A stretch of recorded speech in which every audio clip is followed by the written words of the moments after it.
Selamat datang kembali dalam penelusuran mendalam kita. Halo. Kali ini, sumber yang Anda bagikan membawa kita fokus ke bab 15 ya, tentang pelanggan. Betul, bab 15, pelanggan. Judulnya sih ringkas, tapi kayaknya cakupannya luas banget nih. Bukan cuma pembeli produk biasa, tapi sampai ke tim internal, bahkan dewan direksi juga ya. Iya, persis. Jadi misinya itu mengungkap gimana sih cara melayani semua jenis pelanggan ini secara strategis. Oke, Konsep intinya itu gimana ya melihat diri kita ini sebagai pemandu gitu loh, kayak Sherpa. Sherpa yang bantu pendaki gunung itu ya? Nah, iya, bantu berbagai pemangku kepentingan ini capai tujuan mereka, puncak gunung mereka masing-masing gitu. Ini bukan soal transaksi doang. Lebih ke kemitraan strategis berarti ya. Betul sekali. Mari kita mulai dari yang paling dekat dulu deh, pelanggan internal kita, tim kita sendiri. Oke, pelanggan internal. Ini menarik. Sumbernya kan nyebut Herb Kelleher ya, dari Southwest Airlines. Yang filosofinya itu dahulukan karyawan. Iya, itu terkenal banget. Kalau karyawan happy, mereka bakal melayani pelanggan luar dengan lebih baik. Nah, prakteknya gimana tuh? Terutama interaksi manajer sama timnya. Nah, ini dia. Salah satu momen paling krusial itu ya sesi one-on-one. Tapi, sumbernya bilang hampir separuh manajer tuh ngerasa sesi ini ya gitu deh, kurang ada nilainya. Oh gitu ya. Sayang banget padahal. Iya, padahal ini kesempatan emas loh buat kita berperan jadi Sherpa tadi, buat anggota tim kita. Ada caranya kok, biar lebih bagus. Gimana tuh caranya? Tapi tantangannya apa sih biasanya? Misalnya, nyuruh bawahan bikin agenda sendiri, itu kan agak gimana gitu ya? Nah iya, tantangannya seringkali di kebiasaan lama. Manajer ngerasa harus kontrol agenda, gitu kan? Hmm. Tapi kuncinya gini, pertama jangan jadiin sesi ini cuma buat update status. Laporan tertulis kirim aja sebelumnya. Oke, jadi bukan laporan lisan ya? Bukan. Kedua, nah ini, biarin anggota tim kita yang susun agenda. Berdasarkan prioritas mereka, tantangan mereka, ini bangun kepemilikan kan? Masuk akal. Ketiga, komitmen sama jadwal. Riset bilang 30 menit tiap minggu tuh paling pas. Kalau gampang dibatalin, pesannya kan jadi, oh perkembangan kamu nggak penting. Gitu. Wah ya juga ya. Jadi kualitas dialognya yang penting, bukan formalitasnya. Betul. Terus sumber juga nyinggung soal hubungan ke samping, sama kolega, dan ke atas, sama atasan. Katanya kadang lebih penting dari fokus ke bawah aja. Iya banget.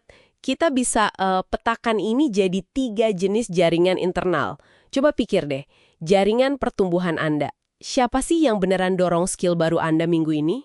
Terus jaringan wawasan. Dari siapa Anda dapat insight pasar atau soal organisasi yang nggak kepikiran sebelumnya? Oke. Dan jaringan eksekusi. Siapa orang yang Anda cari pas mentok teknis atau butuh persetujuan cepat? Wah, ini perlu dipetakan beneran ya? Iya, memetakannya secara sadar itu langkah pertama. Tapi yang lebih penting lagi, aktif ngisi kalau ada yang kosong di tiap jaringan itu.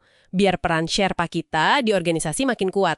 Oke, paham. Nah, setelah jadi Sherpa buat tim internal, gimana kita terapin pola pikir ini ke pelanggan eksternal yang bawa duit gitu kan? Haha, iya.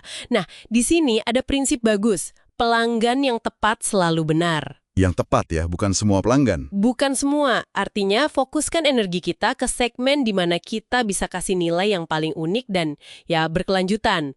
Kalau nyoba nyenengin semua orang, wah, habis sumber daya kita. Proposisi nilai kita jadi kabur. Terus, gimana cara nentuin siapa yang tepat itu? Ada caranya? Ada labnya.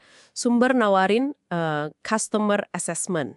Ini bukan sekedar daftar klien biasa loh ya. Terus? Ini evaluasi strategis. Pelanggan mana sih yang paling cocok sama kemampuan unik kita? Mana yang paling untung? Mana yang potensinya bagus?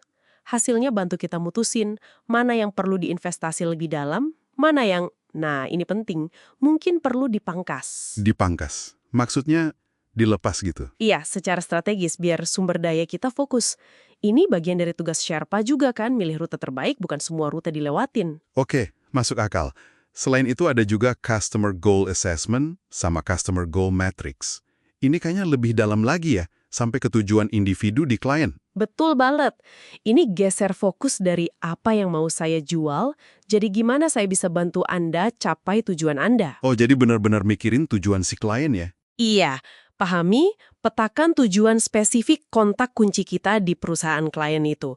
Ini bangun hubungan yang jauh lebih kuat loh, bukan cuma transaksional. Ini inti kemitraan strategis. Terus, gimana kalau ada permintaan klien yang, aduh, kayaknya nggak realistis gitu? Nolak kan riskan ya?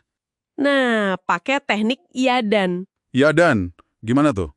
Misalnya, klien minta sesuatu di luar skop atau jadwal normal.